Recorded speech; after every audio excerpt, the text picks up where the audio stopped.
Hello दोस्तों, कैसे आप सभी लोग। मेरा नाम है प्रशांत कुमार और मैं आप सभी का स्वागत करता हूं आज की डिफेंस ट्रिनिटी की एफकेट एग्जाम 2023 की डेडिकेटेड वीडियो में। आज का हमारा सब्जेक्ट एक्चुअली होने वाला है ज्योग्राफी। हम ज्योग्राफी को इस वीडियो में पूरी तरह से कवर कर लेंगे और इसी के साथ I want to thank all of you जिन्होंने हमारे इंस्टाग्राम पे काफी फॉलोअर्स बढ़ रहे हैं यार। Day by day I see 10 15 20 लोग without any promotions you are joining, that's good. And as well as YouTube पे भी आप लोग हमारी वीडियोस को काफी प्यार दे रहे हैं, व्यूअर्स हमारे बढ़ते जा रहे हैं। Thank you for all of this thing.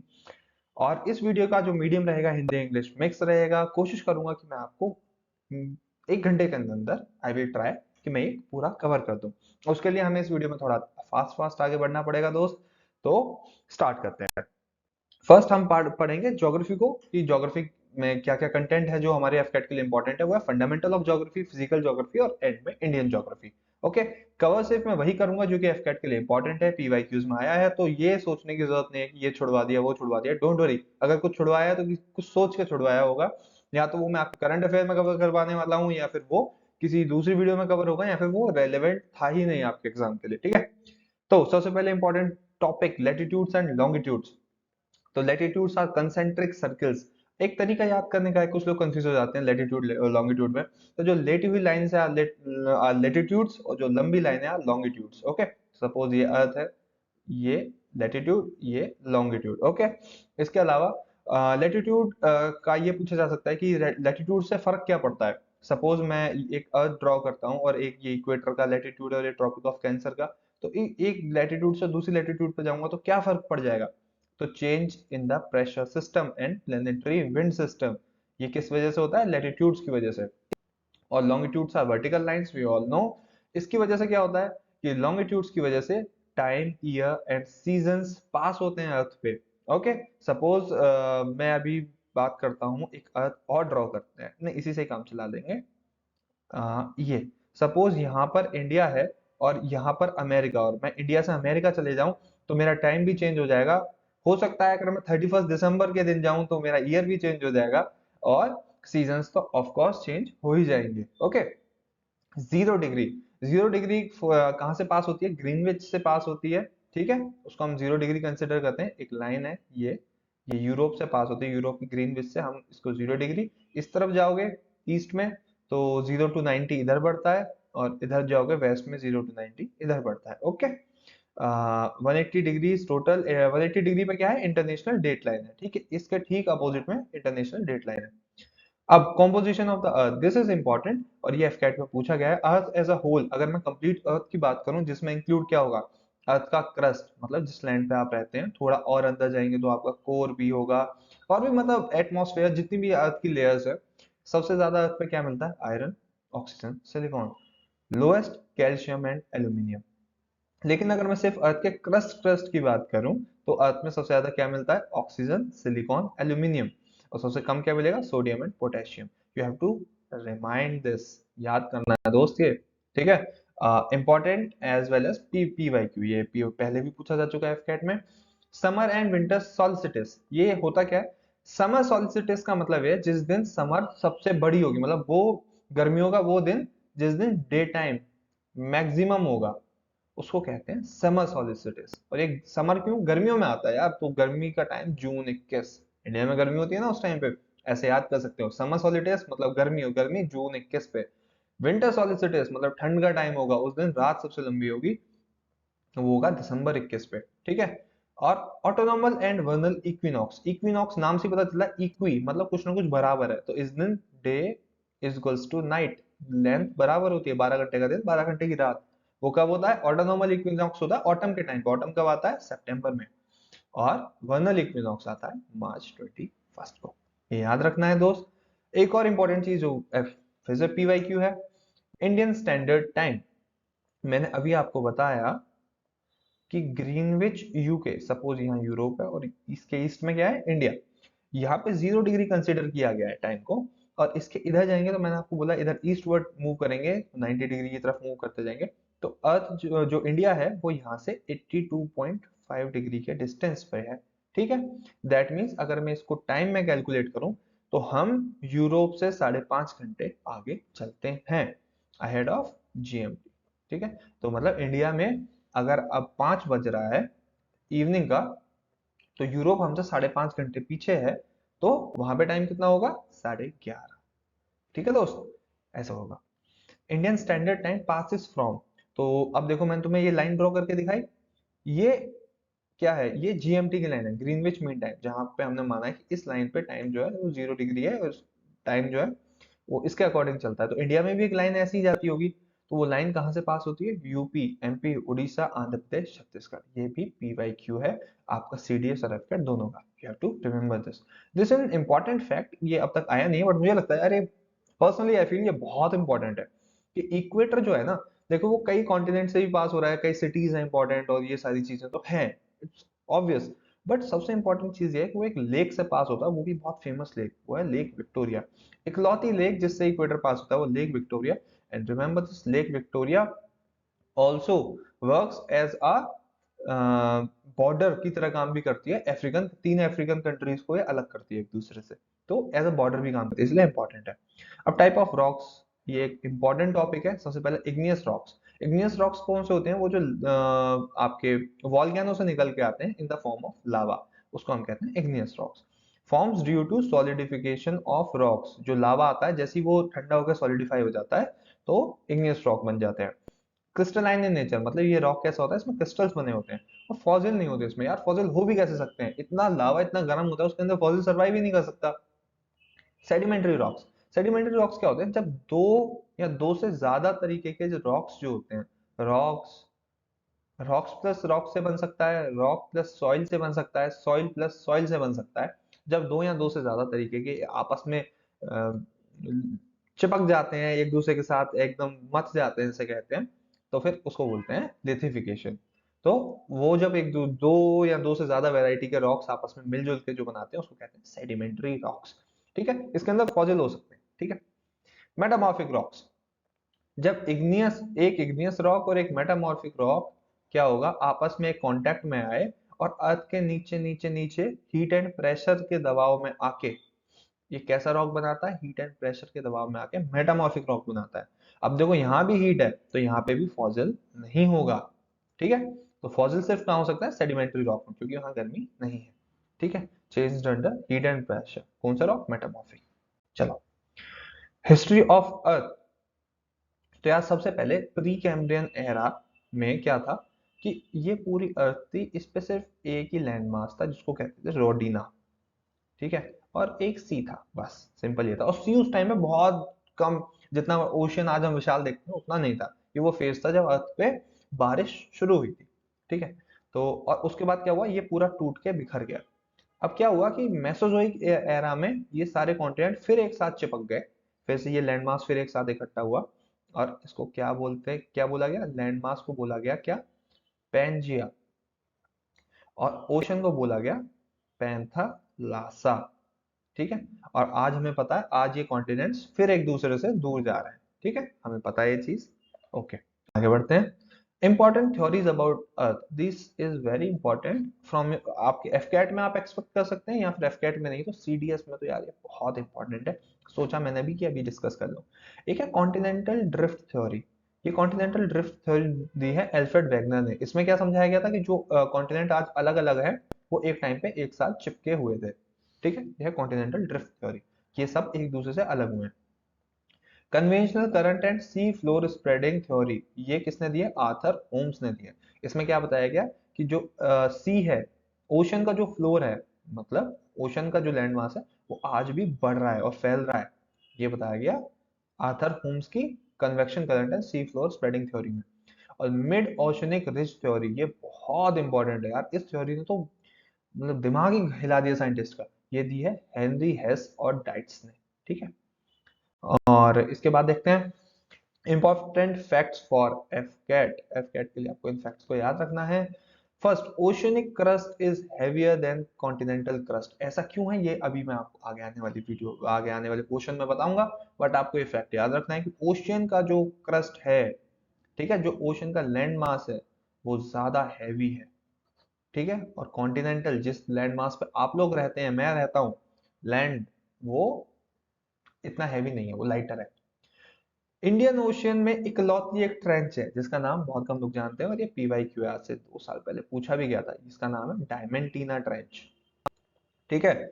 और earth shows palaeomagnetism, this is very very important यार। ये आई थिंक आपने 12th क्लास की फिजिक्स में भी पढ़ा होगा, बट भूल गए हो तो चलो मैं बता देता हूँ। पैलियोमैग्नेटिज्म क्या होता है कि ये हमारी प्यारी धरती में आता है, और ये नॉर्थ और ये साउथ पोल है।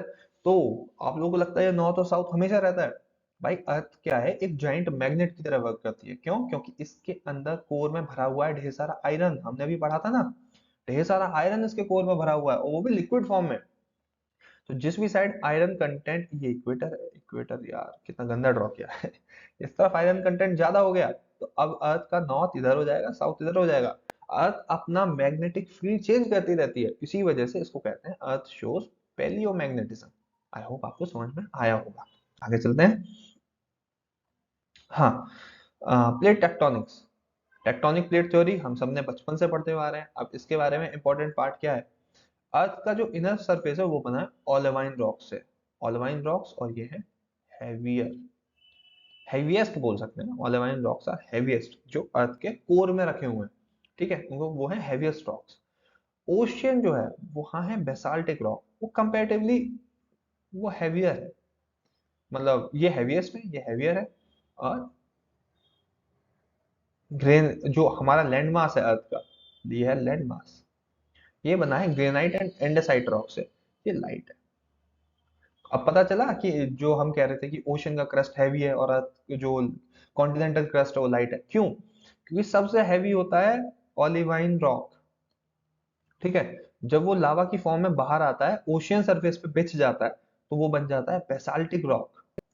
ठीक है, हल्का होके, और हल्का होता है तो वो अर्थ सरफेस पे बाहर आता है, वो बन जाता है ग्रेनाइट।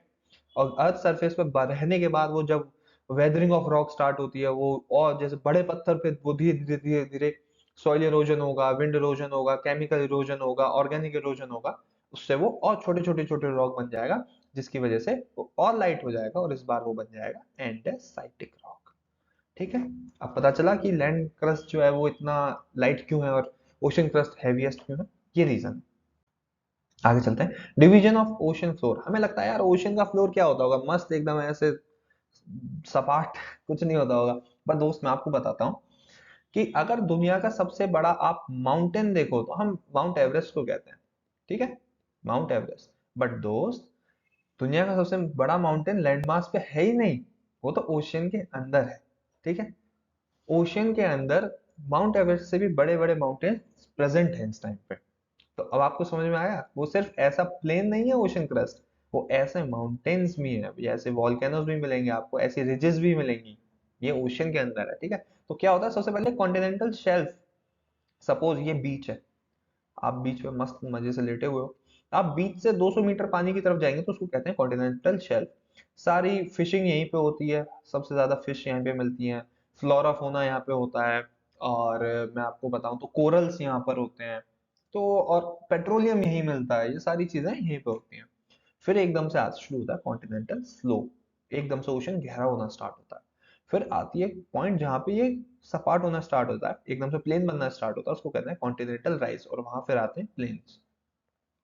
फिर आती हैं हैवी हैवी ट्रेंचेस, और अब इसके साथ हम क्या रिवाइज करेंगे, वर्ल्ड की हैवीएस्ट ट्रेंच कौन सी है, मेरीना ट्रेंच। ठीक है, जो कि माउंट एवरेस्ट से भी ज्यादा गहरी है। ओके, और इंडियन ओशन में एक ही ट्रेंच मिलती है, उसका नाम क्या है, डायमेंटीना ट्रेंच। ठीक है, इंडिया के पास भी एक ट्रेंच है। ओके, फिर क्या है, वॉल्केनिक आइलैंड्स होते हैं, सबमरीन रिजेस होती हैं, तो ये कुल मिला के आपका ओशियन है। पर इंपॉर्टेंट है कॉन्टिनेंटल शेल्फ, पूछा जाएगा फिशिंग कहाँ पे होती है, और जितने भी रिसोर्सेज मिनरल्स मिलते हैं वो कहाँ मिलते हैं, कॉन्टिनेंटल शेल्फ में। अब ये एक ऐसी बॉडी है, UNCLOS, United Nation Convention on on laws of the sea, जितने भी सी से रिलेटेड डिस्प्यूट होते हैं कंट्रीज के बीच में, वो ये बॉडी सॉल्व करती है। Formed in 1983, group of 60 countries works for maritime boundary, कि किस देश की कितनी बाउंड्री होगी। अब देखा, चाइना और जापान के बीच में और वियतनाम के बीच में डिस्प्यूट है चाइना सी को लेके, ये चाइना सी को लेके, तो वो कौन सा, चाइना ने मना कर दिया कि हम यूएन क्लॉज की बात नहीं मानेंगे।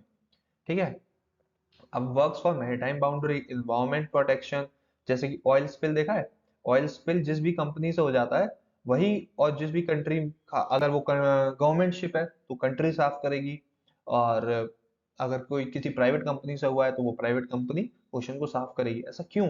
वो उसे ऐसा गंदा छोड़ के भी तो जा सकते हैं, क्योंकि यूएन क्लॉज ने ऐसा करने के लिए बोला है और आपको ऐसा करना होगा। डिस्प्यूट सेटलमेंट करती है, और डीप सी माइनिंग के जितने भी प्रोजेक्ट्स होते हैं वो इसी के निगरानी में किए जाते हैं। हेडक्वार्टर कहाँ है? ISA Kingston, Jamaica. जमैका के अंदर एक जगह है किंगस्टन, वहां पे ईसा सिटी के अंदर इसका हेडक्वार्टर है। UN clause decides continental boundaries and external economic zones. अब ये क्या होता है कि सपोज ये इंडिया का सदर्न, ये साउथ इंडिया है। अब साउथ इंडिया में अब क्या होगा कि यहाँ पे ओशन स्टार्ट हो गया है। अब इस ओशन से कितनी दूरी तक इंडिया टैक्स वसूल कर सकता है? दूसरी कंट्री की शिप अगर यहाँ पे आई तो टैक्स ले सकता है। कितनी दूरी तक इंडिया माइनिंग कर सकता है ओशन में? कितनी दूरी तक ये इंडियन ओशियन रहेगा जहाँ पे उसकी शिप्स जा सकती हैं और निगरानी कर सकती हैं? तो ये सब कौन बताता है? यूएन क्लॉज बताता है। ठीक है। अब ये डिस्टेंस डिस्टेंस कितनी होती है ये भी मैं आपको बताऊंगा। ये होती है 12 nautical miles. 12 nautical miles. Okay. Ocean water के बारे में कुछ हम जरूरी चीजें देखेंगे कि ये कम सैलाइन होता है इक्वेटर पे। क्यों? क्योंकि ये है आपका प्यारा इक्वेटर, और यहाँ हमेशा बारिश होती रहती है। ठीक है। हमेशा इस ओशन पे यहाँ पे बारिश होती रहेगी। बारिश क्या है? Fresh water. तो हमेशा यहाँ फ्रेश वाटर का कंटेंट अवेलेबल रहता है, तो ये लेस सैलाइन है, इसी वजह से लेस डेंस है। ठीक है। क्योंकि सॉल्ट चीजों को डेंस बना देता है। ठीक है। पर यहाँ पे सॉल्टी वाटर इतना है नहीं, तो ये लेस डेंस है as compared to poles. Poles के अंदर क्या है? जो बड़े बड़े आपके आइसबर्ग्स हैं, आइसबर्ग्स में क्या है? Ice plus salt. तो वो हमने देखा है ना, और एक कहावत है कि आइसबर्ग जो होता है वो ऊपर से 1/10 दिखता है, नीचे होता है 9/10 पोर्शन, क्योंकि उसकी डेंसिटी इतनी ज्यादा है और सॉल्ट की वजह से। ठीक है। मोर सॉल्ट इन कोल्ड वाटर। क्यों? वो मैंने आपको रीजन बता दिया, क्योंकि वो आइस जो होती है वो सिर्फ सॉल्ट को अपने साथ कैप्चर कर लेती है और डेंस हो जाता है वो। सॉरी। ओके। चलो। Cold ocean currents very important. मैं भी लास्ट एफकेट देख आया था भाई, तो उसी में ही ये सवाल था कि कोल्ड ओशन करंट में कि इनमें से कौन सा एक कोल्ड ओशन करंट है। तो देखो दोस्त, एक होते हैं वार्म करंट, एक होते हैं कोल्ड करंट। ठीक है। अब क्या है कि वार्म करंट बहुत सारे हैं, अब उनका नाम लिखूंगा आप कैसे याद करोगे? तो मैंने यहाँ सिर्फ कोल्ड करंट का नाम लिखा है, इनको याद कर लो। कोल्ड करंट पूछा जाए तो इनमें से कोई एक होगा, अगर वार्म करंट पूछा गया तो इन्हें छोड़ के बाकी सारे वार्म करंट हैं। ठीक है। एक तरीके के याद कर लो, बाकी दूसरे तो अपने आप हो जाते हैं। कोल्ड करंट क्या है? अलास्का, इतना ठंडा यार, वहां तो ऑब्वियसली कोल्ड करंट होगा। California, Peru, Labrador, Greenland, Canary, Benguela, Kuroshio, ये जापान में। वेस्ट ऑस्ट्रेलिया करंट और ईस्टर्न विंड ड्रिफ्ट। अब क्या है, मैं आपको इतना बता देता हूँ, यहाँ से लेके यहाँ तक ये तो, ये जो पोर्शन है Alaska, California, Peru, Labrador, Greenland, canary, तो अमेरिकन पोर्शन ही आ गया, अमेरिकन और थोड़ा सा यूरोप। बेंगुएला, ये है, ये यूरोपियन आ गया। और लेब्राडोर का है, हाँ ये भी थोड़ा यूरोपियन है। क्वेशियो जापान का है। और ये ऑस्ट्रेलिया। ठीक है, ये याद रखना है। अब आपको याद रखना है, warm currents are more saline than cold currents. Warm जो करंट होता है वो मोस्ट अलाइन होता है कोल्ड करंट से। क्यों? यार चलो एक्सप्लेन कर देते हैं, थोड़ा टाइम जाएगा। वार्म करंट क्या होता है? वार्म करंट में ऊपर गर्म पानी नहीं बह रहा होता है, नीचे कोल्ड वाटर होता है। ठीक है। तो वार्म करंट में कोल्ड वाटर का पोर्शन ज्यादा होता है नीचे की साइड, तो वो ज्यादा सॉल्टी होता है। और जो कोल्ड करंट होता है उसमें ऊपर कोल्ड वाटर होगा एक लेयर, और नीचे सारा का सारा वार्म वाटर होगा, जो कि लेस सॉल्टी है। इसी वजह से comparatively warm currents are warmer, warm currents are more salty than cold currents. Okay. हाँ। अब यूरोप, अब भाई यूरोप जो इतना ठंडा देश है वो जिंदा क्यों है आज तक? क्योंकि नॉर्थ अटलांटिक करंट जो है वो वार्मिंग इफेक्ट देता है यूरोप को। ये इंपॉर्टेंट नहीं है, मैं, ये इंपॉर्टेंट है, दिस इज इंपॉर्टेंट। मैं आपको बताता चलूंगा इस पूरी वीडियो में क्या क्या इंपॉर्टेंट है, क्या आपको याद रख लेना है। Canary current, this is very important, gives desiccating effect to Sahara desert. Sahara जो है, अब आपको मैं एक फैक्ट बताने वाला हूँ, वो वेरी इंपॉर्टेंट फैक्ट है, और वो अगर आपने मेरी पुरानी ज्योग्राफी की वीडियो देखी हो तो उन स्टूडेंट्स को पता होगा। पर जो अभी सिर्फ इस वीडियो को देखना है उनके लिए एक छोटा सा फैक्ट है कि आपने अगर आप अगर वर्ल्ड मैप को उठाएं तो जितने भी आपको आपको जितने भी सबसे फेमस वर्ल्ड के डेजर्ट मिलेंगे, वो कहाँ मिलेंगे? वो मिलेंगे किसी भी कंट्री के, suppose this is a country, इसके वेस्टर्न बॉर्डर पे। इंडिया का थार, और आपका नाबिब डेजर्ट अफ्रीका का, और आपका सहारा डेजर्ट, आपका पेरू का डेजर्ट, आपका और भी जितने भी डेजर्ट है वो सारे के सारे वेस्टर्न पोर्शन पे हैं, सब के सब। क्यों? क्योंकि वहां ओशन का बॉर्डर टच होता है। हर एक होगा पक्का 110% एक ओशियन के सहारे लगा हुआ होगा वो डेजर्ट। और उसी वजह से, उसी को करंट की वजह से वो क्या है, एक डेजर्ट बन चुका है। इंडिया के थार डेजर्ट कहाँ है? गल्फ ऑफ खंबात में। और वो भी इसे डेसिकेटिंग इफेक्ट देता है। मतलब ये कैनरी करंट एक कोल्ड करंट है, हमने पढ़ा। कोल्ड मतलब ड्राई। हम देखते हैं ना जैसे सर्दियां आती हैं तो ड्राइनेस बढ़ जाती है। इसी वजह से सहारा डेजर्ट बना हुआ है कैनरी करंट की वजह से, क्योंकि इतना ड्राई है कि उसने मॉइस्चर खत्म कर दिया, उस इलाके में कुछ पैदा नहीं होता।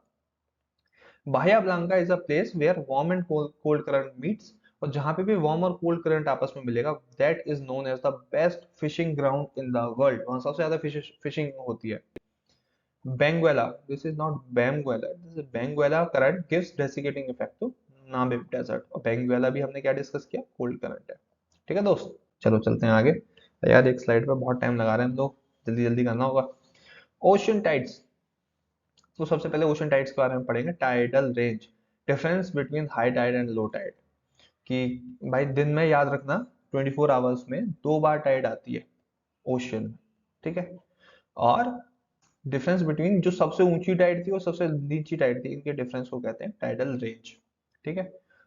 Highest tidal range in the world मिलती है बे फंडी, जो है कनाडा में, और इंडिया में गल्फ ऑफ खंबात में मिलती है। एक common factor, difference between high tide and low tide, when water is rising is known as ebb, when water level is falling तो उसको कहते हैं फ्लड या फ्लो। ठीक है, ये आपको याद रखना है। एब पूछा जाता है, फ्लड फ्लो नहीं पूछा जाता, एब पूछा जाता है। दो मोस्ट इंपॉर्टेंट टाइड्स हैं, स्प्रिंग टाइड एंड नीप टाइड। सीडीएस में पता नहीं कितनी बार पूछ चुका है इसे। अब दोस्त देखो क्या होता है, हम जानते हैं कि मून का टाइड पे बहुत बड़ा फर्क होता है ड्यू टू ग्रेविटी। ठीक है। अब क्या होता है, जैसे ही मून जो है वो सन और अर्थ के बीच में आ जाता है तो ये इसको बोलते हैं लूनर टाइड्स। और दूसरी साइड अगर ऐसा होगा कि ये ना, ये तीनों एक पैरेलल लाइन में आ जाए, बस इतना समझ लो, ये तीनों एक पैरेलल लाइन में आ जाए तो बहुत बड़ी बड़ी टाइड्स बनेंगी, हाई टाइड्स बनेंगी, बहुत बड़ी टाइड्स होंगी वो। ठीक है। क्यों? क्योंकि सन भी ओशन को अपनी तरफ खींच रहा है, मून भी अपनी तरफ खींच रहा है, तो इससे क्या होगा, बहुत ज्यादा हाई टाइड्स होंगी। ठीक है।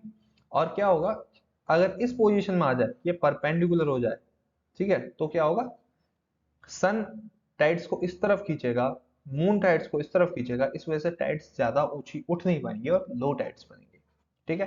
तो स्प्रिंग टाइड में क्या होता है, स्प्रिंग टाइड में होता है ये हाई टाइड बनती है, नीप टाइड में लो टाइड्स बनती है। ठीक है। मेजर पोर्ट्स इन इंडिया, तो दोस्त इस वीडियो को थोड़ा सा पॉज करो। पोर्ट्स इंडिया में बहुत सारे हैं, मैंने मोस्ट इंपॉर्टेंट पोर्ट्स आपके लिए डाले हैं। Kandla port, first port developed after independence. JNPT port, Mumbai port को डिकंजेस्ट करने के लिए। मुरमागांव, ये कर्नाटका में है, आयरन ओर के एक्सपोर्ट के लिए फेमस है। न्यू मैंगलोर पोर्ट, ये आयरन, जो कुद्रेमुख इंडिया की मोस्ट फेमस माइंस में से एक है, वहां से आयरन एक्सपोर्ट करता है। कोची पोर्ट, एंड यहाँ पे ये लगून में बनाया गया है। तूतीकोरिन का port, cargo of Maldives and Sri Lanka के कार्गो, मालदीव्स के कार्गो का हैंडल करता है। चेन्नई ओल्डेस्ट आर्टिफिशियल पोर्ट है। ये कुछ पोर्ट्स हैं जो आपको याद करते हैं। ठीक है। Important facts for AFCAT. Northern hemisphere जो है वो वार्मर है, सदर्न हेमिस्फेयर है। ये अर्थ है, ये इक्वेटर है, ये नॉर्दर्न हेमिस्फेयर, सदर्न हेमिस्फेयर, ये ज्यादा वार्म है एज कंपेयर टू दिस। क्यों?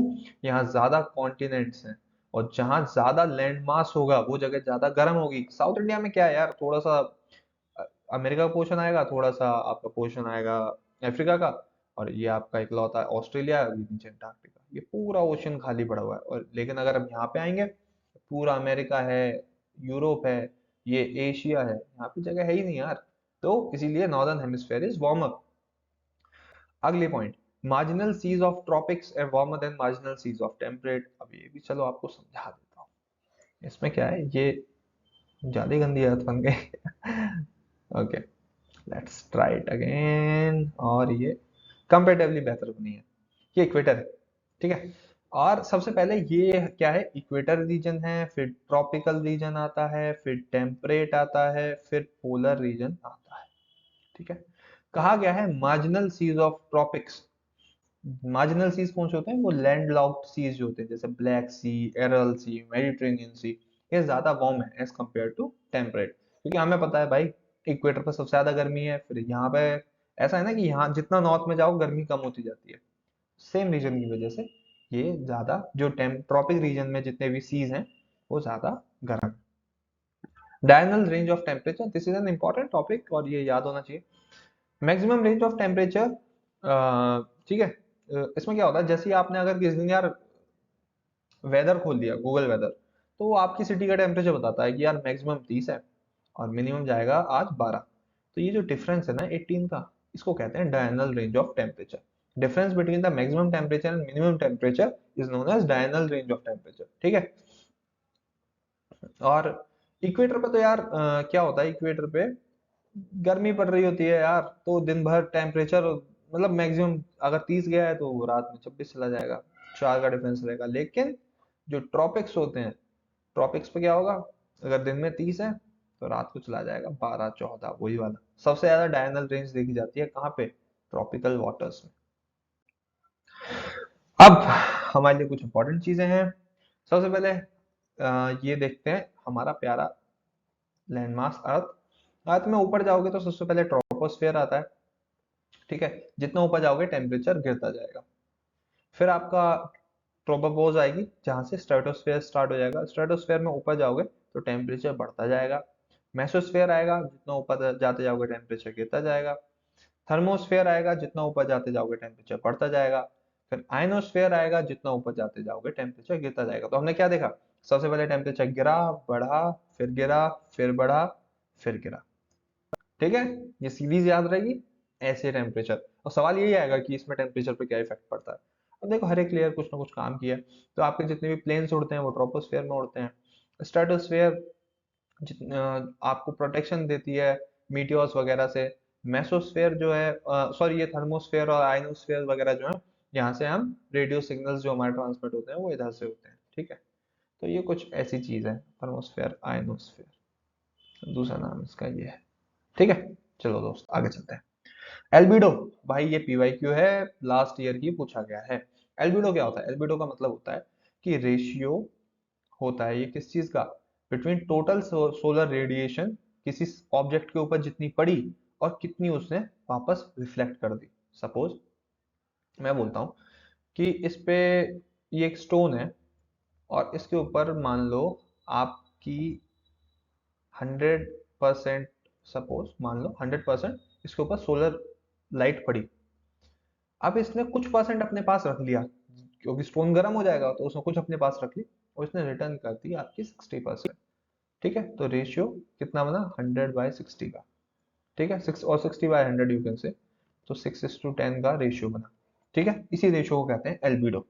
अब क्या होगा, अर्थ का एवरेज एल्बिडो क्या है, 35% का, ठीक है। कि अर्थ जो है वो, जो सपोज उस पर 100 पड़ी, तो वो अपने पास कितना रोक लेता है, अपने पास वो 100 - 35 रोक लेता है और बाकी 35 वापस कर देता है। सबसे लोएस्ट एल्बिडो होता है डार्क सॉइल का, क्यों भाई, वो कुछ वापस करता ही नहीं है, ठीक है। अर्थ कम से कम 35% वापस तो कर रहा है, डार्क सॉइल जितनी भी ब्लैक कलर के सब्सटेंस होते हैं वो वापस नहीं करते, वो हद से 10% वापस कर देगा।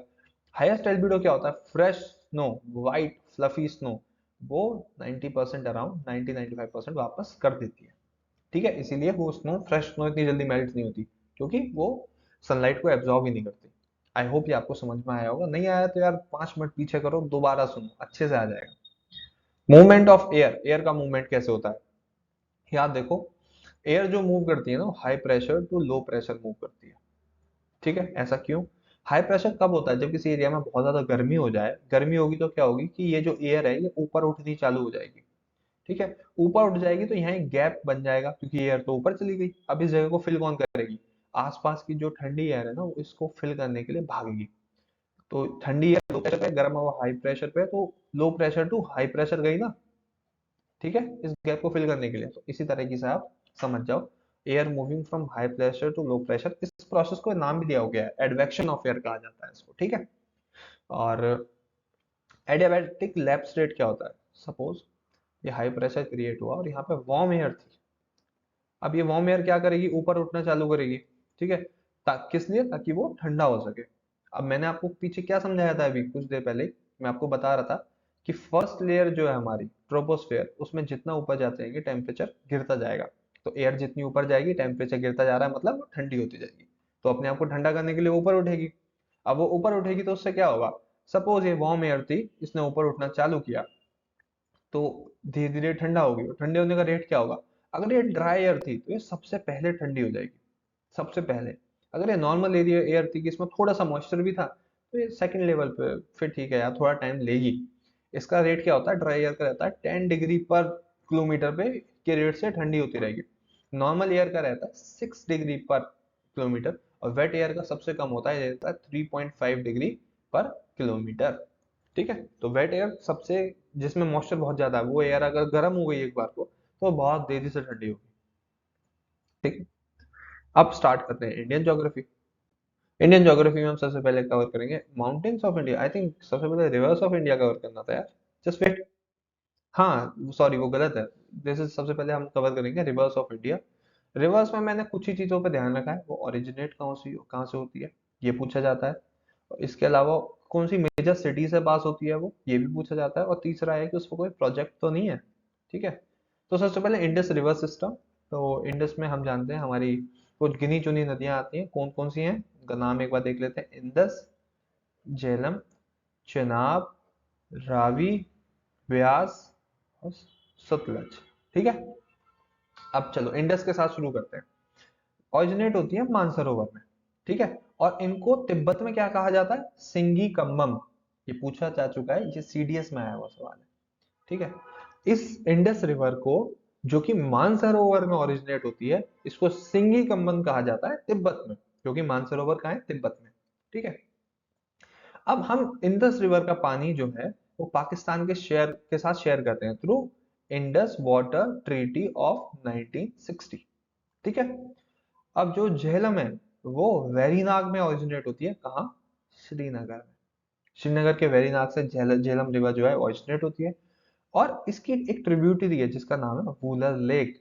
वूलर लेक क्यों फेमस है, अभी आपको जाके सर्च करना है। वूलर लेक इंडिया में बहुत फेमस है, डल लेक, वूलर लेक, ये सारी चीजें। ठीक है, तो ट्रिब्यूटरी वूलर लेक किसकी इकलौती लेक है जो किसी रिवर की ट्रिब्यूटरी है, वो है वूलर लेक, झेलम रिवर की, तो इंपॉर्टेंट है। चेनाब रिवर, यहाँ पे मैंने पास भी लिखा है ताकि इसके सारे आप लोग पास याद कर लो। ठीक है, क्योंकि एक बार एफकेट में, आई थिंक पिछले से पिछले वाले में जब मैं वो देने गया था, तो उन लोगों ने पूछा था कि ये रिवर किस पास से पास होती है। तो चेनाब जो है वो बारालाचाला पास जो है हिमाचल प्रदेश में, वहां से ओरिजिनेट होती है। और इस पे एक बहुत फेमस पावर प्रोजेक्ट है, बगलिहार पावर प्रोजेक्ट। ठीक है, रावी रिवर जो है वो कुल्लू हिल्स में नियर रोहतांग पास ये ओरिजिनेट होती है, हिमाचल प्रदेश में। और ये इकलौती रिवर है जिसको, जो इंडिया और पाकिस्तान की बाउंड्री बनाती है, मतलब वहां पे कोई फेंसिंग नहीं है, बस ये रिवर बह रही है, इधर इंडिया है इधर पाकिस्तान, और दोनों ने मान रखा है हाँ ये रिवर 80 किलोमीटर का ये बॉर्डर बनाती है, कि ये हमारा बॉर्डर है। ठीक है, अब ये ब्यास नदी नदी जो है वो भी रोहतांग पास के पास जो है वहां से ओरिजिनेट होती है। और ये सतलज से मिल जाती है नियर हरी के डैम। हरी के डैम बहुत इंपॉर्टेंट है, कहाँ याद रखना है, हरी के डैम कहाँ है, ब्यास पे। ठीक है, और ये ब्यास नदी इंपॉर्टेंट क्यों है, क्योंकि आउट ऑफ दीज 6 रिवर्स, 1 2 3 4 5 6, बाकी सब तो पाकिस्तान में जाती हैं 5, ये ब्यास ऐसी है जो कि सतलज नदी में जाके मिल जाती है, और खुद ये पाकिस्तान तक नहीं जाती। ठीक है, this river flows entirely in India.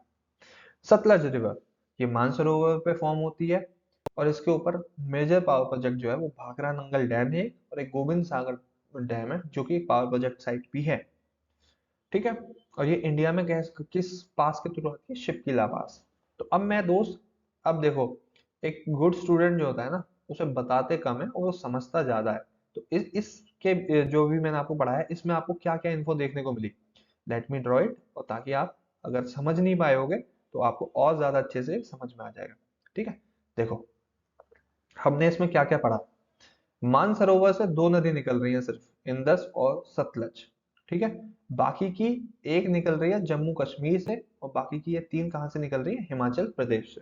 ठीक है, ये आपको याद रखना है, ट्रिक आपको मिल चुकी है। इंदस और सतलज जो है वो निकल रही है सिर्फ मानसरोवर से, बाकी एक निकल रही है झेलम श्रीनगर से, 3 निकल रही है हिमाचल से। अब देखेंगे हम कि हमें कौन कौन से पास देखने को मिले। तो हमें पता चल गया बारालाचा पास कहाँ पे, हिमाचल में। हमें पता चल गया रोहतांग पास कहाँ है, हिमाचल में, नियर हिमाचल। और ब्यास भी रोहतांग पास से निकल रही है, वो भी हिमाचल में। हमने 3 पासेस याद कर लिए, 4 से 5 पावर प्रोजेक्ट याद कर लिए, हमने रिवर्स का ओरिजिनेशन याद कर लिया, और सबसे इंपॉर्टेंट इंडस रिवर का नाम क्या है, सिंगी कम्बम, तिब्बत में। ठीक है, वो इंडस रिवर सिस्टम कंप्लीट हो गया। अब बात करते हैं हमारी प्यारी गंगा माता के बारे में। ठीक है, गंगा रिवर ओरिजिनेट होती है गंगोत्री में। गंगोत्री कहाँ है, उत्तराखंड में, देवभूमि उत्तराखंड। ठीक है, इस पे कौन कौन सी इंपॉर्टेंट सिटीज है गंगा वहां पे? सबसे पहले ऋषिकेश आती है, हरिद्वार, इलाहाबाद, ये 3 फेमस सिटी है। ठीक है, इनको बांग्लादेश में पद्मा भी कहा जाता है। यमुना रिवर जो है वो यमुनोत्री, सेम उत्तराखंड से है, और मर्ज कर जाती है गंगा में, कहाँ, प्रयागराज में। ठीक है, ये यमुना नदी आई यमुनोत्री से, गंगा जी आई गंगोत्री से, और ये जहां एक दूसरे से मिलती है वो है प्रयागराज। ठीक है, प्रयागराज। चंबल नदी जो है मऊ से ओरिजिनेट होती है, और मध्य प्रदेश की कुछ इंपॉर्टेंट सिटी है उसमें, कोटा और धौलपुर। कोई एक पावर प्रोजेक्ट है उनपे, हाँ, गांधी सागर और राणा प्रताप सागर पावर प्रोजेक्ट चंबल नदी पर है। सोन नदी अमरकंटक से निकलती है, और मी गंगा नदी को पटना में मिलती है। इस वजह से मैंने इस नदी को इंक्लूड किया, क्योंकि पटना एक इंपॉर्टेंट शहर में गंगा जी से मिलती है। दामोदर नदी। अब यार देखो, तुम लोग कहोगे कि कुछ इंपॉर्टेंट नदी छोड़ दी, ये छोड़ दिया, वो छोड़ दिया। दोस्त, मैं सिर्फ वो पढ़ा रहा हूँ जो इंपॉर्टेंट है। बाकी अगर मैं पढ़ाने बैठ जाऊँ सब कुछ, तो लेक्चर 2 3 4 घंटे में भी खत्म नहीं होगा। ठीक है, जिसको ज्यादा ही ज्योग्राफी पढ़ने का शौक है, तो यार एक सीडीएस के लिए भी अलग से मैंने अभी तक कुछ वीडियो अपलोड कर दिए हैं, वहां जाओ, वहां पूरा एकदम आपको सब कुछ मिलेगा। दामोदर रिवर जो है वो छोटा नागपुर प्लेट्यू से निकलती है, और हुगली में के फाल्टा जगह है। अब क्या होगा, देखो मैं ऐसे समझाता हूँ। ये है गंगा जी, ये मस्त अपना बिहार से निकल के बंगाल में आ गई, और बंगाल में इनके 2 हिस्से हो जाते हैं। एक को कहते हैं हुगली, जो कि बे ऑफ बंगाल में, बंगाल से ही निकल के बे ऑफ बंगाल में चली जाती है, और इस नदी को कहा जाता है पद्मा। पद्मा जो बांग्लादेश चली जाती है। ठीक है, और ये बांग्लादेश में कुछ नदियों के साथ मिक्स हो जाती हैं, फिर ये भी चली जाती हैं बे ऑफ बंगाल में। तो हुगली नदी जो है, इससे दामोदर नदी मिलती है फाल्टा में, और इसको दामोदर नदी को कहा जाता है सोरो ऑफ बंगाल, क्योंकि बंगाल में जब भी आती है तबाही मचाती है। रेनी सीजन जब भी आएगा तो बंगाल में तबाही मचा देती है। ठीक है, इतना हम लोगों को याद हो गया है। आगे चलते हैं। एक इंपॉर्टेंट ट्रिब्यूटरी है रामगंगा। ये लैंसडाउन से निकलती है उत्तराखंड से, और गंगा जी में मिक्स हो जाती है, कहाँ, कन्नौज में। काली नदी, ठीक है, ये मिलाम ग्लेशियर से निकलती है नेपाल से, और ये डिवाइड्स नेपाल एंड कुमाऊं हिमालयाज। ये नेपाल तक के हिमालय, और ये उत्तराखंड और नेपाल जो है, आप लोगों को अगर ज्योग्राफी पता हो तो उत्तराखंड और नेपाल जो है वो बॉर्डर शेयर करते हैं, तो उनके बीच से निकलती है काली नदी। ठीक है, एक नदी है घाघर, ये पूछी गई थी पीवाईक्यू में। ये मानसरोवर से ही निकलती हैं, और इनका नाम करनाली है, नेपाल में इनको करनाली कहा जाता है। इनकी भी कुछ ट्रिब्यूटरी है, सारदा, सरयू। सरयू की वजह से मैंने पॉइंट रखा है, सरयू घाघर की ट्रिब्यूटरी है। और छपरा में, बिहार के छपरा में जाके ये गंगा जी से मिल जाती है। एक नदी है गंडक, ऑरिजिनेट करती है तिब्बत में, और ये नेपाल का बॉर्डर, इंडिया नेपाल बॉर्डर बनाती है। Meets Ganga at Hajipur. ठीक है, आप लोग खुद अपने एक पेपर पे इसका मैप बना लोगे तो आप लोगों का बहुत फायदा हो जाएगा। कोसी नदी नेपाल में, नेपाल से निकलती है, तिब्बत बॉर्डर, नेपाल और तिब्बत का बॉर्डर बनाती है। मेड ऑफ 7 स्ट्रीम्स, ये 7 अलग अलग स्ट्रीम्स आती हैं, उससे मिलके ये कोसी नदी बनती है। इन सब में सबसे बड़ी स्ट्रीम का नाम क्या है, अरुण। और ये पीवाईक्यू है, इसीलिए मैं आप लोगों के साथ शेयर कर रहा हूँ, नॉट एफकेट का, बट ये सीएपीएफ का पीवाईक्यू है। इस नदी को कहा जाता है सोरो ऑफ बिहार, क्योंकि रेनी सीजन में ये बिहार में बहुत तबाही मचाती है। तीसरा रिवर सिस्टम इंडिया का, नॉर्दर्न इंडिया में 3 रिवर सिस्टम है, Indus river system, Ganga river system और ब्रह्मपुत्र रिवर सिस्टम। अब आपको समझ में नहीं आया होगा मैंने क्या बना दिया, इंडिया का मैप ही है दोस्त। ये पंजाब वाली साइड है, ये यूपी वाली साइड से गंगा जी जा रही है, ये इंडस रिवर है, और ये आसाम आसाम की साइड से ऐसे होते हुए अरुणाचल प्रदेश से होते हुए ये ब्रह्मपुत्र। चलो, ब्रह्मपुत्र रिवर को पढ़ते हैं। ये चेमातोंग डोंग ग्लेशियर से निकलती है, ओरिजिनेट होती है चेमातोंग डोंग ग्लेशियर। इनका नाम है सांगपो। सांगपो इन्हें कहा जाता है, तिब्बत में इनका नाम है। तिब्बत के लोग जो है वो इस नदी को कहते हैं सांगपो। ठीक है, नामचा बरवा पास रास्ते में पड़ता है, दिहांग पास, सियांग पास, सदिया। ठीक है, और ये इंपॉर्टेंट सिटीज है, सदिया और असम, ये 2 इंपॉर्टेंट सिटीज पड़ती हैं इनके रास्ते में। इनकी ट्रिब्यूटरीज, ये सपोज ये नदी है, इस नदी का नॉर्दर्न साइड से कौन कौन सी नदी इसमें आके मिलती है? दिबांग, लोहित, मानस, तिस्ता। ये इंपॉर्टेंट है। और नॉट इंपॉर्टेंट है सुबानसिरी, कामेंग, बेलारी, धनसिरी। साउथ से कौन सी नदी आके मिलती है? मेघना, दिब्रू, दिहिंग। ठीक है, मेघना is an important river of Meghalaya. ये एक इंपॉर्टेंट सवाल है। ठीक है, रिवर आइलैंड। इस रिवर, जो ये रिवर है, इसके बीचों बीच एक आइलैंड बना हुआ है, रिवर आइलैंड। और ये वर्ल्ड का सेकंड लार्जेस्ट आइलैंड है, रिवर आइलैंड। इसको क्या कहा जाता है? Majuli river island. ठीक है, याद रखना है। Peninsular river. ठीक है, अब क्या हुआ, ये नॉर्थ इंडिया की रिवर खत्म हो गई। साउथ इंडिया, जो इंडियन पेनिनसुला है, उसमें जो ईस्ट की तरफ फ्लो करती हैं, इन रिवर्स को हम पहले पढ़ेंगे। सबसे पहली नदी का नाम है महानदी। ठीक है, originates at Dandakaranya hills, Chhattisgarh. Project है इसके ऊपर, Hirakud dam. Godavari river originates at Trimbak plateau. इनकी ट्रिब्यूटरीज बहुत इंपॉर्टेंट है। पैनगंगा, वैनगंगा, इंद्रावती, मांजरा। इंपॉर्टेंट क्या है? Largest river of peninsular India, ये इंपॉर्टेंट है। कृष्णा रिवर महाबलेश्वर से आती है। ट्रिब्यूटरीज क्या है? कोयना, घाटप्रभा, मालप्रभा, तुंगभद्रा।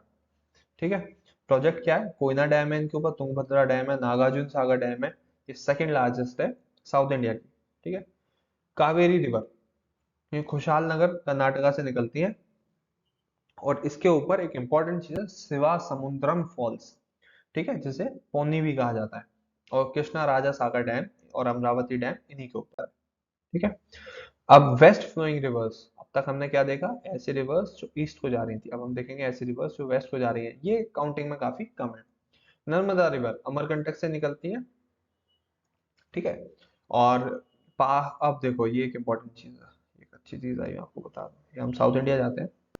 अब साउथ इंडिया और नॉर्थ इंडिया और साउथ इंडिया को क्या चीज डिवाइड करती है? तो वो है विंध्या पर्वत। और इसके नीचे आते हैं सतपुरा। विंध्या, सतपुरा। ठीक है, और इन्हीं के बीच ये है एमपी, मध्य प्रदेश में। ठीक है, मध्य प्रदेश छत्तीसगढ़ होते हुए ये पहाड़ जाते हैं, गुजरात तक भी आते हैं, थोड़े से गुजरात में भी आते हैं, वरना राजस्थान तक आते हैं। इनके बीच से रिवर फ्लो होती है नर्मदा। और ये इंपॉर्टेंट सवाल है, पूछा गया सीडीएस में कि नर्मदा रिवर फ्लोज बिटवीन ये। और तापी के बारे में पूछा जाता है। तापी साउथ ऑफ सतपुरा है, यहाँ से तापी जाती है। Tapi south of Satpura. समझ में आ गया ना दोस्त? चलो, अब क्या है? हाँ, सॉरी, हाँ, नर्मदा अमरकंटक से निकलती है। ये जगह है नर्मदा के लिए, अमरकंटक यहाँ से निकलती है। और passes between Vindhya and Satpura. और इनके ऊपर एक वो है, वाटरफॉल है, जिसको कहा जाता है धुआंधार फॉल। रिवर आइलैंड है इनके ऊपर, जिसको कहा जाता है आलियाबेट रिवर आइलैंड। इनके ऊपर एक प्रोजेक्ट है, सरदार सरोवर मल्टीपर्पज प्रोजेक्ट। ठीक है, इंपॉर्टेंट क्या है? लार्जेस्ट है ये वेस्ट फ्लोइंग रिवर्स में। इंडिया में जितनी भी रिवर्स वेस्ट फ्लो करते हैं उन सब में सबसे बड़ी रिवर ये है। अगर कहा जाए इंडिया की ऐसी रिवर जो इंडिया में सबसे ज्यादा पानी लेके आती है, तो वो है ब्रह्मपुत्र रिवर। वो है, आप जानते हैं कि नॉर्थ ईस्ट इंडिया में हर साल बाढ़ आती है, क्योंकि इतना हैवी अमाउंट ऑफ वाटर उसमें आता है। ठीक है, ट्रेड के लिए सबसे इंपॉर्टेंट रिवर अगर कही जाए तो गंगा है। तापी सतपुरा के पहाड़ों से ओरिजिनेट होती है, उनके ऊपर एक उकाई डैम बना हुआ है। साबरमती अरावली से ओरिजिनेट होती है। Mahi originate in Vindhyas. Not so important note, ये इंपॉर्टेंट है एंड ये वेरी इंपॉर्टेंट है, ये आपको याद रखना है। एक है जॉग फॉल्स, और जिसको हम गैरसोप्पा फॉल्स भी कहते हैं। ये 289 मीटर्स का है, और ये इंडिया का हाईएस्ट वाटरफॉल है शरावती रिवर के ऊपर। कहाँ पे? कर्नाटका, कर्नाटका में। ठीक है, चलो, अब पूछ लिया जाता है यार कि बताओ कि रिवर्स, कौन सी रिवर जो है नॉर्थ टू साउथ अरेंज करनी है। तो हमें सबसे पहले क्या याद रखना है? सबसे पहली सबसे ऊपर कौन सी है? Indus river. अगर यस, इंडस रिवर सिस्टम में पूछा जाए, क्योंकि दो में ही पूछा जाता है, इंडस रिवर सिस्टम में और साउथ इंडिया में। सबसे पहले आती है इंडस रिवर, उसके बाद आती है झेलम रिवर, झेलम रिवर के बाद आती है चेनाब, चेनाब के बाद आती है रावी, रावी के बाद आती है ब्यास, क्योंकि रावी तो देखो यहीं से शुरू हो गई, ये आती है ब्यास यहाँ पे, फिर आती है सतलज। तो आपको कैसे याद रखना है? इंडस, झेलम, चेनाब, रावी, ब्यास, सतलज, इसी सीरीज में इनका याद रख लेना, ये याद हो जाएगा। साउथ इंडिया में क्या है? साउथ इंडिया में सबसे पहले कौन सी रिवर आती है? तो आप देख सकते हो माही, साबरमती, फिर उसके बाद नर्मदा, तापी, ये गोदावरी, जी सॉरी ये तो दामोदर है, दामोदर गोदावरी, और फिर ऐसे ही ये देखो ये गोदावरी और कृष्णा रिवर ये रही। तो ऐसे से आपको सीरीज याद रखनी है, आपको नेट पे सर्च करोगे सीरीज आराम से मिल जाएगी। Most important mountains of India, ठीक है भाई, कितने सुंदर है हिमालयास। हिमालयास कहाँ पे है भाई? अब चलो मैं आपको थोड़ी सी हिस्ट्री बता देता हूँ। एक है हिमालयास, एक है ट्रांस हिमालयास। हिमालय के बनने से पहले ही कुछ माउंटेन मौजूद थे, वो हैं ट्रांस हिमालयास। उसमें हम इंडिया के पोर्शन में क्या गिनते हैं? काराकोरम, लद्दाख और जास्कर की पहाड़ियां जो हैं वो हिमालय के बनने से पहले से मौजूद हैं, ऐसा माना जाता है। और हिमालयास जो है उन्हें भी तीन हिस्सों में बांटा गया है। अपर हिमालयास, सॉरी हाँ, अपर हिमालयास, मिड हिमालयास और लोअर हिमालयास। ठीक है, मिड हिमालयास और लोअर हिमालयास, ऐसा माना जाता है कि अपर हिमालयास 6000 प्लस की हाइट के हैं, मिड हिमालयास जो है वो 4500 तक की हाइट के हैं, और 3000 प्लस की हाइट के जितने भी अराउंड 3000 वो लोअर हिमालयास है। काराकोरम, लद्दाख, जास्कर का आपको सीरीज याद रखनी है। पूछा जाता है कि बताओ नॉर्दर्न मोस्ट माउंटेन्स कौन से हैं? काराकोरम, फिर बताया जाता है इसके नीचे क्या आता है, फिर लद्दाख के पहाड़ आते हैं, फिर जास्कर के पहाड़ आते हैं। के एल जेड ये सीरीज याद रखती है। उसके नीचे से हिमालय स्टार्ट होते हैं, हिमालय में अपर हिमालय आते हैं, मिड हिमालय आते हैं, लोअर हिमालय आते हैं। ठीक है, हिमालयन माउंटेन्स, अब यहाँ से पढ़ना चालू करेंगे। Himalayan mountains is the youngest range in India. ठीक है, और ये कैसे माउंटेन है? फोल्ड माउंटेन है। ठीक है, अब इसके बाद क्या है? Himalayan mountain range has every highest peak of the world. ठीक है, इनके पास 100 टॉप हाईएस्ट पीक्स जो वर्ल्ड की हैं वो है इनके पास मौजूद है। नंगा पर्वत नॉर्दर्न मोस्ट पॉइंट है, नॉर्दर्न मोस्ट पॉइंट जो है, सॉरी वेस्टर्न मोस्ट कहेंगे, वेस्टर्न मोस्ट नंगा पर्वत से शुरू होकर हिमालय नामचा बरवा कहाँ पे? ये है अरुणाचल प्रदेश। और ये कहाँ है? जम्मू एंड कश्मीर में है नंगा पर्वत। नंगा पर्वत से लेकर अरुणाचल प्रदेश के नामचा बरवा तक हिमालयास फैले हुए हैं। और हिमालय माउंटेन जो है, माउंट एवरेस्ट इसकी हाईएस्ट पीक जो है वो 8848 मीटर हिमालय, मतलब एवरेस्ट माउंटेन की पीक है। ठीक है, हिमालय से कुछ बहुत बड़ी नदियां निकलती हैं जिसमें आपकी गंगा भी है, आपकी ब्रह्मपुत्र है और इंडस है, क्योंकि वहां के ग्लेशियर्स से ही निकलती हैं। ठीक है, और हिमालय जो है इंडिया का क्लाइमेट जो है उसको मेंटेन करने में भी मदद करता है, क्योंकि वो जो नॉर्थ, जो हमारा चाइना और जो रशिया है वहां से आने वाली कोल्ड विंड्स को इंडिया में घुसने से रोकता है। ठीक है, अब काराकोरम्स की बात करेंगे। इसमें तीनों आ जाते हैं, काराकोरम, लद्दाख और जास्कर। इसके बारे में क्या है? Karakoram and Pir Panjal lies in north west and south of the Himalayan mountains. ठीक है, और क्या होता है इसमें? डिस्प्यूटेड कैटेगरी जो है, जो हम इंडिया और पाकिस्तान, जैसे अगर मैं जम्मू एंड कश्मीर ड्रॉ करूं तो ऐसे कुछ आएगा ना, ऐसे ये अक्साइड ऐसे। तो काराकोरम, लद्दाख, जास्कर यहाँ है ऑक्यूपाइड कश्मीर के अंडर में। ठीक, और यहाँ से हिमालय स्टार्ट है। ठीक है, काराकोरम जो है उसमें 8000 प्लस हाइट के बहुत सारे वो हैं, पीक्स हैं, और इंडिया की जो हाईएस्ट पीक मानी जाती है, वर्ल्ड की हाईएस्ट पीक कौन सी है? वर्ल्ड की हाईएस्ट पीक है माउंट एवरेस्ट, और वर्ल्ड की सेकंड हाईएस्ट पीक क्या है? माउंट गॉडविन ऑस्टिन, जैसा K2 भी कहा जाता है, वो इंडिया में है, पर है इसी डिस्प्यूटेड एरिया में। ठीक है, और अफगानिस्तान के हिंदू कुश माउंटेन जो है उनका एक्सटेंशन माना जाता है। ठीक है, और बस आपके लिए इतना ही इंपॉर्टेंट है, और कुछ इसमें इंपॉर्टेंट नहीं है। पूर्वांचल, अब पूर्वांचल की पहाड़ी कौन सी है? नॉर्थ ईस्टर्न रीजन की पहाड़ियां। इसमें क्या है? नॉर्थ ईस्टर्न जो है इसमें आपकी कुछ इंपॉर्टेंट पहाड़ियां आती हैं जिनको हमें याद करना चाहिए। पूर्वांचल रेंज और the eastern mountain range comprises three part. Patkai boom, ठीक है, पटकाई बूम, गारो खासी जैंतिया एंड लुशाई हिल्स। ठीक है, अब बताता हूँ, ऐसे समझो, पटकाई बूम जो है, पटकाई बूम ये है कहाँ? अरुणाचल प्रदेश और नागालैंड के हिस्से में। ठीक है, आपके गारो अलग माउंटेन रेंज है, खासी अलग माउंटेन रेंज है, जयंती अलग है, बट ये है एक दूसरे के ऐसे ऐसे ही, बीच में ब्रेकेज आ जाता है, इसलिए इनको साथ में लिखते हैं। ये कहाँ? आसाम, और आसाम से लेके आपके मिजोरम, मेघालय, यहाँ तक आपका ये एक्सटेंड होता है, नागालैंड में जाके खत्म हो जाती है। लुशाई हिल्स भी इंपॉर्टेंट हिल्स है, और लुशाई हिल्स मिजोरम में आती है। ठीक है, समझ गए? ये मासिनराम जो है, जो मेघालय में है मासिनराम, ये वर्ल्ड की वेटेस्ट प्लेस ऑन अर्थ है because these hill station lies in खासी हिल्स। खासी हिल्स में मासिन नाम है, ठीक है। आपको समझ में आ गया होगा। अब विंध्या और सतपुरा माउंटेन जो मैंने आपको बताया, आप उनको पढ़ेंगे। सतपुरा और विंध्या जो है वो नॉर्थ सेंट्रल इंडिया में है और ये नॉर्थ को साउथ से अलग करते हैं, ठीक है। यहाँ से दो इंपॉर्टेंट रिवर निकलती हैं, कौन सी, नर्मदा और तापी, ठीक है। और ये कहाँ कहाँ है, ये आपके मध्य प्रदेश में है, महाराष्ट्र में है, और गुजरात, छत्तीसगढ़, उत्तर प्रदेश में भी इसका थोड़ा सा हिस्सा आता है। और ये आप इसको करेक्ट कर लीजिए, ये गलत लिखा हुआ है। कालूमार पीक पहले हुआ करती थी, पर अब गुडविल पीक, गुडविल पीक जो है 842 मीटर की जो पीक है वो हाईएस्ट पीक है। किसकी हाईएस्ट पीक है? वो विंध्या माउंटेन की। सतपुरा की है धूपगढ़ पीक 1350 मीटर की, ठीक है। और इस पे कई सारे हिल स्टेशन हैं, जैसे पंचमढ़ी हिल हुआ, कान्हा नेशनल पार्क हुआ, अमरकंटक है, ओमकारेश्वर। अरावलीज, अरावलीज को कंसिडर किया जाता है as world's oldest mountain. World's oldest mountain की तरह इन्हें कंसिडर किया जाता है। और कहा जाता है कि जब ये अपने यूथफुल एज में थे, ये हिमालय से भी कहीं ऊंचे माउंटेन थे। हिमालय इनके सामने कहीं नहीं ठहरता, ये हिमालय से भी बहुत ही ऊंचे थे, पर ये इस टाइम अपनी ओल्ड एज में, ठीक है। कहीं पे अब ये शुरू कहाँ होते हैं? गुजरात में शुरू होते हैं और दिल्ली तक जाते हैं, ठीक है। और इनका एक फायदा बता देता हूँ, ये आपका कोस्ट गार्ड का जो भी एग्जाम देकर आया हूँ उसमें सवाल था कि इसका रोल क्या है, what is the role of this Aravali ranges. तो ये क्या काम करते हैं, ये थार डेजर्ट इस साइड है और राजस्थान की साइड।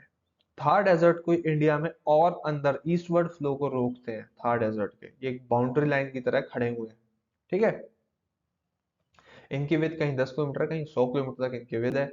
इसमें लाइन ऑफ पीक्स हैं, कई सारी पीक्स आएंगी, फिर कहीं ये छोटे हो जाएंगे, कहीं ये बड़े हो जाएंगे। Aravali Range plays a very important role in Indian climate as it blocks wind carrying rain to reach Thar Desert. Guru Shikhar is the highest point of Aravali Ranges with total elevation of 1722 metre, जहाँ पे गुरु शिखर के पास ही mount Abu है, ठीक है। ये this range is famous for many tourist attractions and mount Everest Abu is the only hill station इन राजस्थान, ठीक है। City of Udaipur भी इसी के पास है, पर वो आपके लिए काम की चीज नहीं है। वेस्टर्न घाट, ये साउथ इंडिया है, इसका जो वेस्टर्न पोर्शन है यहाँ पे माउंटेन्स है, इसको हम कहते हैं वेस्टर्न घाट। जो ईस्टर्न पोर्शन पे माउंटेन है इसको कहते हैं ईस्टर्न घाट। वेस्टर्न घाट जो है वो गुजरात से लेकर कन्याकुमारी तक जाते हैं। इन माउंटेन्स का दूसरा नाम सह्याद्री भी है, ठीक है, इनको सह्याद्री भी कहा जाता है। इसके अंदर अलग अलग माउंटेन रेंजेस आती है, जैसे नीलगिरी, नीलगिरी, अनायमलाई और कार्डमम हिल्स, ये हम इसको कहते हैं, ठीक है। नीलगिरी को कहा जाता है कि वो वेस्टर्न घाट और ईस्टर्न घाट को जो जोड़ने वाली एक नॉट है या माउंटेन नॉट है, उसको नीलगिरी हिल्स कहा जाता है। कार्डमम जो आपके अनामलाई और कार्डमम हिल्स जो है वो साउदर्न मोस्ट इंडिया के माउंटेन से। सवाल आया कि साउदर्न मोस्ट पॉइंट कहाँ है, तो कई जगह आपको ऑप्शन में अनाईमलाई मिलेगा, कई जगह कार्डमम हिल्स मिलेगा, जो भी मिले वही सही आंसर है। एक साथ दोनों नहीं मिलेंगे, मिल भी गए तो आपको अनाईमलाई टिक करना है, ठीक है। ओके, ताप्ती रिवर जो है वो गुजरात में जब बहती है तो वो इसकी शुरुआत कर देती है और ये फिर तमिलनाडु तक आके ये माउंटेन्स खत्म हो जाते हैं। ये यूनेस्को की वर्ल्ड हेरिटेज साइट में भी एक तो शामिल है, ठीक है। और अनामलाई हिल्स जो है, Anamalai hills with elevation of 2695 in Kerala is the highest peak of this range, ठीक। अब चलते हैं और हाँ, यही इंपॉर्टेंट है। ईस्टर्न घाट की बात करें, ईस्टर्न घाट के माउंटेन्स थोड़े छोटे हैं, इतनी हाइट नहीं है उनकी, ठीक है। और ये आपके सदर्न इंडिया के केरला से बे ऑफ बंगाल तक जाते हैं। और इसमें बताने के लिए इंपॉर्टेंट चीज क्या है, Armakonda with elevation of 1680 is the highest peak of this region. और इसके अलावा और तो कुछ इंपॉर्टेंट नहीं है, यही काफी है। एक इंपॉर्टेंट पॉइंट मैं आपको बताना भूल गया, मैं बता देता हूँ, वो रिवर्स से रिलेटेड है। रिवर्स में क्या है, कुछ वेस्ट फ्लोइंग रिवर थी, कुछ ईस्ट फ्लोइंग रिवर्स थी साउथ इंडिया की, वो बताया था मैंने आपको। जो ईस्टवर्ड जा रही हैं वो सारी की सारी डेल्टा बनाती हैं, और जो वेस्टवर्ड है वो क्या बनाती हैं, वो डेल्टा भी बनाती हैं और एस्चुरी भी बनाती हैं, ठीक है। याद रखना है, अगर आपसे पूछा जाए कि एग्जाम में ऐसा आएगा, नर्मदा रिवर किसका फॉर्मेशन करती है, तो डेल्टा का है एस्चुरी का, टिक कर देना एस्चुरी, और डेल्टा प्लस एस्चुरी है तो उसे टिक कर देना, ठीक है। और सपोज आपसे पूछा गया कि कृष्णा रिवर किस चीज का फॉर्म करती है, कृष्णा रिवर, तो आपको बोलना है कि डेल्टा का, ठीक है, वहां एस्चुरी फॉर्म नहीं होती। आप पढ़ेंगे कुछ सॉइल्स, इंडिया की फेमस सॉइल्स। सबसे ज्यादा इंडिया में मिलती है एलुवियल सॉइल 43% मिलती है, रेड सॉइल उससे कम मिलती है 18.5%, ब्लैक सॉइल मिलती है 15%, एरिड सॉइल फिर ऐसे ऐसे परसेंटेज कम हो जाता है। स्नोफील्ड्स इंडिया में सबसे कम है, ठीक है। और बस ठीक है, सबसे पढ़ते हैं फिर एलुवियल सॉइल के बारे में यार। तो मैं बता देता हूँ, जहां जहां रिवर होगी वहां एलुवियल सॉइल मिलेगी, और इंडिया तो रिवर से भरा पड़ा है, आपको पता है, ठीक है। In peninsular India they are mostly found in deltas and estuaries, ठीक है। मैंने आपको बता दिया एस्चुरी और डेल्टा क्या है, चलो फिर से बता देता हूँ। जहां रिवर ओशन से मीट करेगी इस साइड में, वहां बनेगी डेल्टा। डेल्टा का मतलब क्या है, एक मार्शी लैंड मास, वहां मतलब दलदल टाइप लैंड मास बन जाएगा। एस्चुरी जहां होगी वहां सीधे मतलब क्या, रिवर इतने फ्लो के साथ आएगी, सपोज यहाँ रिवर फ्लो करती आ रही है कि यहाँ के सारे रॉक्स वगैरह सब तोड़ देगी, और यहाँ छोटे छोटे मतलब यहाँ से सीधा फॉल करेगी, और एक बहुत अच्छे अच्छे वाटरफॉल्स, एस्चुरी मतलब बहुत ब्यूटीफुल होता है वो, डेल्टा का फॉर्मेशन नहीं करेगी, वो एस्चुरी का फॉर्मेशन करेगी, ठीक है। इस तरीके से डेल्टा और एस्चुरी में ये फर्क है, ठीक है। अब हाईली फर्टाइल है ये, क्यों, क्योंकि वाटर मिल रहा है इसको, वाटर में ऑर्गेनिक मैटर मिक्स होता है, ऑर्गेनिक मैटर भी मिल रहा है इसको। यार इतने अच्छे से समझा रहा हूँ, आई होप आपको ये समझ में आ रहा होगा, ठीक है। इसके अलावा जो नई नई एलुवियल सॉइल बनी होती है उसको कहते हैं खादर, और पुरानी वाली को कहते हैं भंगार। पुरानी चीज भंगार में जाती है ना, वैसे ही समझ लो। और rich in potash, poor in phosphorus, major north India की, और जो इंडिया की मेजर डिशेज हैं, major production like wheat, rice, maize, sugarcane, pulse, oilseed, ये सारे के सारे इसी में ही होते हैं। रेड सॉइल की बात करें तो ये साउथ इंडिया में मिलती है यार। साउथ इंडिया की कोई मूवी देखो तो उसमें मिट्टी तुम्हें लाल रंग की दिखेगी। लाल रंग क्यों होता है, क्योंकि इसमें आयरन कंटेंट बहुत हाई होता है, ठीक है। इसको ऑमनिबस भी कहा जाता है, ठीक है। लो रेनफॉल वाले एरिया में होती है, जैसे कि साउथ इंडिया में लो रेनफॉल है ना, वैसे। इसके अंदर एब्सेंस ऑफ कंकर नहीं होता, कैल्शियम कार्बोनेट नहीं होता। Colour red because of ferric oxide, ferric, ठीक है, आयरन का ही एक, आयरन को ही यार वो नहीं होता, क्या बोल देते हैं यार, आयरन की रिएक्शन करा के फेरिक बनता है, ठीक है, इसी वजह से रेड है। और डेफिशिएंट किस में है भाई, इसमें lime, phosphate, manganese, nitrogen, humus नहीं होता। और जिस भी, ये याद रखना, जिसमें भी ह्यूमस नहीं होता ना, वो बहुत ज्यादा कुछ उगा नहीं सकती, लिमिटेशन होता है। तो ये क्या उगा सकती है, wheat, cotton, pulse, tobacco, oil seed, that's it. Black soil, black soil आपकी ज्यादातर होती है गुजरात वाले इलाके में, और ये फेमस होती है किसके लिए, कॉटन प्रोडक्शन के लिए, ठीक है। रेगुर मीन्स, हाँ देखो, बेस्ट कॉटन के लिए best soil for cotton cultivation है। डेक्कन वाले एरिया में मिलती है। डेक्कन वाला कौन सा एरिया, महाराष्ट्र प्लस आपका तेलंगाना प्लस गुजरात, वही एरिया, ठीक है। हाई वाटर रिटेंशन कैपेसिटी होती है कि एक बार पानी मिल गया तो बस उसको सोख के बैठ जाएगी ये, ठीक है। और कॉटन के लिए इजी है, कॉटन उगाया जा सकता है, क्ले सॉइल भी बोलते हैं इसको, ठीक है, ब्लैक कलर की होती है इसलिए ब्लैक सॉइल भी कहते हैं। लेटराइट सॉइल, ये जो है ये बहुत जल्दी क्या होता है, became so soft when wet and so hard when dried, तो इसलिए इसकी एक लिमिटेशन है कि यार इसको गीला रखना पड़ता है, ठीक है। तो in the areas of high temperature and high rainfall, जैसे कि नॉर्थ ईस्टर्न रीजन जो है, वहां पर लेटराइट सॉइल ज्यादा होती है। और इसमें क्या होता है, पानी पड़ता रहता है ना जब मिट्टी पे, तो क्या होता है कि उसके जितने भी सॉइल में क्या होगा, पानी अंदर जाएगा, इस वजह से क्या होगा, जो इसके गुड कंटेंट है सॉइल का वो ऊपर आ जाएगा और बह जाएगा, ठीक है। इस वजह से इसमें बहुत कुछ उगाया नहीं जा सकता। अब क्या है कि अगर कहीं पानी बहुत ज्यादा है तो ऑर्गेनिक मैटर क्या है, ऑर्गेनिक मैटर भी इसमें हाई होगा, लेकिन गुड सब कुछ अच्छा तो है इसमें, लेकिन वो बह जाता है। तो क्या है, रिच इन आयरन, एल्यूमिनियम, और ये डेफिशिएंट बहुत ज्यादा, देखो कितनी सारी चीजों में डेफिशिएंट है। Red colour due to iron oxide, ठीक है। Important wildlife sanctuary of India की, याद ये याद कर लो, आपका नेशनल पार्क नहीं पूछे जाते, नेशनल पार्क याद भी मत करना। जो मैं करंट अफेयर की वीडियो लेके आऊंगा वो देखना, उसमें कोई नेशनल पार्क है तो उस सिर्फ उस नेशनल पार्क को याद करना, और उसमें कौन कौन से एनिमल मिलते हैं उसको याद करना है, बाकी कोई नेशनल पार्क कुछ याद करने की जरूरत नहीं है। अब बात करते हैं सबसे पहले इंडिया के 7 इंपॉर्टेंट नेशनल पार्क की। सबसे पहले भरतपुर, राजस्थान में है। Chilka lake bird sanctuary Orissa में है। Chinnar wildlife sanctuary Kerala. इसमें आपसे ये नहीं पूछा जाएगा कि इसमें कौन सा एनिमल होता है, ये नहीं पूछा जाएगा, सिर्फ स्टेट पूछा जाएगा। तो बस आपको ये सातों याद कर लेने हैं। ओके, अब चलते हैं आगे। 1 घंटे की वीडियो हो ही गई फाइनली। इंपॉर्टेंट स्टैटिक पार्ट, हाँ, एक्सटेंट देखो क्या है। इंडिया जो है 8 डिग्री 4 मिनट से लेके, और ये यार देखो बहुत गंदा इंडिया बना है, पर ठीक है। जो नॉर्दर्न मोस्ट पॉइंट है वो है 37.6 डिग्री नॉर्थ का। ईस्टर्न मोस्ट पॉइंट जो है वो है 68 डिग्री 7 मिनट से लेके 97 डिग्री 25 मिनट तक का। जो नॉर्दर्न मोस्ट जो साउदर्न मोस्ट पॉइंट है उसको कहा जाता है इंदिरा पॉइंट और पिग्मेलियन पॉइंट कहा जाता है। इंदिरा को पॉइंट और पिग्मेलियन पॉइंट अंडमान निकोबार में है ये, ठीक है। और लैंड मास ये अंडमान निकोबार पे, सॉरी, इन आइलैंड्स पे, अंडमान निकोबार पे जो लैंड मास पे सदर्न मोस्ट पॉइंट है वो है कन्याकुमारी, ठीक है। और ये क्या है, इंदिरा पॉइंट। अब क्या है, जो नॉर्दर्न मोस्ट पॉइंट है उसको कहा जाता है, ये है यहाँ, इंडिया इंदिरा कोल, ये नॉर्दर्न मोस्ट पॉइंट है। इंडिया की टोटल जो बाउंड्री है वो 15,200 किलोमीटर की है, जिसमें से कोस्ट लाइन है 6100 किलोमीटर, आइलैंड है 1416 किलोमीटर के। तो और सी बाउंड्री जो है 12 नॉटिकल माइल्स तक। इंडिया किसी भी कंट्री के से की शिप से टैक्स ले सकती है, मिनरल निकाल सकती है, और भी बहुत कुछ। इंपॉर्टेंट चैनल्स यार, ये तो मतलब मैं तुम्हें कैसे समझाऊं, most most most most important है भाई, ये बात याद रखना, बहुत इंपॉर्टेंट है। 8 डिग्री चैनल, सिर्फ ये 3 चैनल याद करने हैं, और तुम्हें बस हर बार सीडीएस में, मतलब ये समझ लो साल में जितने तुम एग्जाम दोगे ना, सीडीएस, एफ कैट, और तुम अगर कोस्ट गार्ड देने चले गए, एक सवाल तो तुम्हें इनसे मिल ही जाएगा। तो अच्छा है ना, अभी रट के फेंक डालो।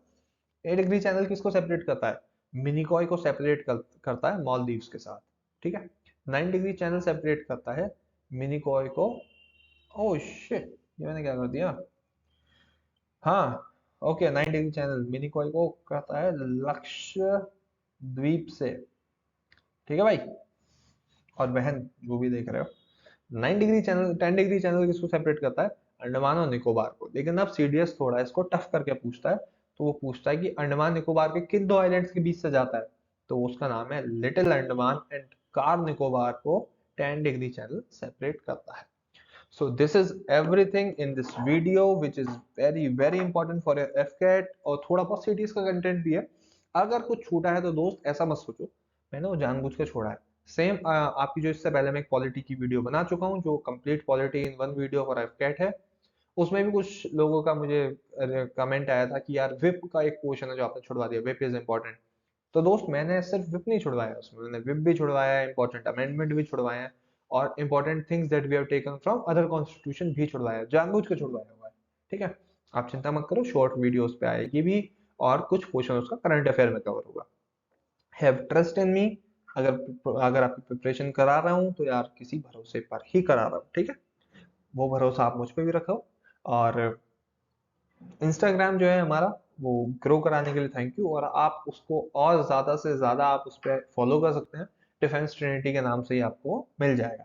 आई होप ये वीडियो आपके लिए फ़ायदे की रहेगी, आप लोग अच्छे से मार्क्स स्कोर कर पाएंगे, बहुत अच्छा स्कोर रहेगा आपका इस बार के एफकैट में। मिनिमम स्कोर 180 प्लस का टारगेट लेकर चलना है। ओके, चलो, have a nice day ahead, मज़े करो, खुश रहो, खेलो कूदो, बट पढ़ो भी। चलो बाय।